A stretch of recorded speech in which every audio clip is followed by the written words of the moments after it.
In the sweltering heat of the Mississippi Delta, where the soil was rich as the suffering buried beneath it, a boy named Robert Leroy Johnson was born on May 8, 1911 in Hazelhurst, Mississippi. The land was raw, rugged, and soaked in cries of the blues. It was here between cotton fields, shotgun shacks, and juke joints pulsing with music that the myth and man of Robert Johnson emerged. Johnson's early life was marked by hardship and transience. Born to Julia Major Dodds and likely Noah Johnson, Robert's childhood was scattered across the Delta as he searched for his identity and a father figure, eventually settling with his mother and stepfather, Charles Dodd, who had changed his name to Charles Spencer. Johnson grew up in Memphis and later returned to Mississippi. He was a small, sticky child, quiet and introspective, but with a deep yearning for music. The Delta at the time was a cradle of raw sound, guitar riffs echoing from porches, harmonicas walking like ghosts, and voices bearing the weight of black struggle, sorrow, and survival. From a young age, Johnson was drawn to the guitar, but early on, his talent was mediocre at best. He would follow around great local bluesmen like Son House and Willie Brown, pestering them to teach him licks and rhythms. According to House, Johnson was more of a nuisance than a prodigy until he disappeared. Then, legend says, he went to the crossroads. It was a tale whispered in juke joints and told over bottles of corn whiskey. Robert Johnson, in his hunger for greatness, took his guitar to a lonely crossroads, most likely where highways 61 and 49 meet in Clarksdale, Mississippi.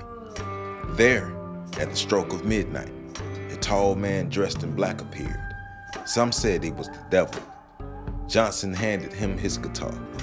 The stranger tuned it, played a few haunting chords, and returned it to Johnson, who in that moment was transformed. From that night on, his playing became uncanny, unworldly, as if the fingers of spirits moved with his own. The myth may never be proven, but what followed was no less than miraculous. When Johnson returned, his playing had evolved into something never heard in the Delta. He mastered the bottleneck style, weaving it with complex rhythms and a voice that trembled between agony and ecstasy. His songs told stories of hellhounds on his trails, the love lost and souls tormented, echoing the spiritual trauma of people navigating life under Jim Crow and sharecropping oppression. Between 1936 and 1937, Johnson recorded just 29 distinct songs in 2 sessions, one in San Antonio and another in Dallas. These recordings included Crossroad Blues, Hellhound on My Trail, Love in Vain, and Me and the Devil Blues were enough to etch his name into eternity. Each song was layered with metaphor, pain, and technical brilliance. His guitar sounded like 2 players at once, and his lyrics captured both the personal and collective blues of black life in the South. Yet, Robert Johnson's life was as brief as it was brilliant. On August 16, 1938, he died under mysterious circumstances near Greenwood, Mississippi at the age of 27. Some say he was poisoned by a jealous husband. Others say it was syphilis or pneumonia. But the mythology of the price paid for that midnight bargain persisted. Though he died in obscurity, buried in an unmarked grave, Johnson's influence did not fade. Decades later, his recordings reached the ears of young white musicians like Eric Clapton, Keith Richards, and Bob Dylan. Clapton would call him the most important blues singer that ever lived. His posthumous fame crowned him as the king of the Delta blues singers. Johnson's music laid the foundation for rock and roll, touching the hearts of those far removed from the Delta, but captivated by its sound.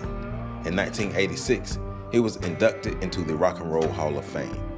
His haunting voice and virtuistic guitar work still ripple through the fabric of American music from jazz to metal. Robert Johnson left behind no fortune, no mansion, no autobiography. But what he gave the world was a legacy stitched into 29 songs and a legend that refuses to die. He stood at the crossroads of suffering and sound, where history and myth became one. And from that place, he gave us the blues, pure, piercing, and eternal. To Robert Johnson, we proudly stand on your shoulders. For more information, please visit my website at www.ontheshoulders1.com. There, you can support my OTSOG book series.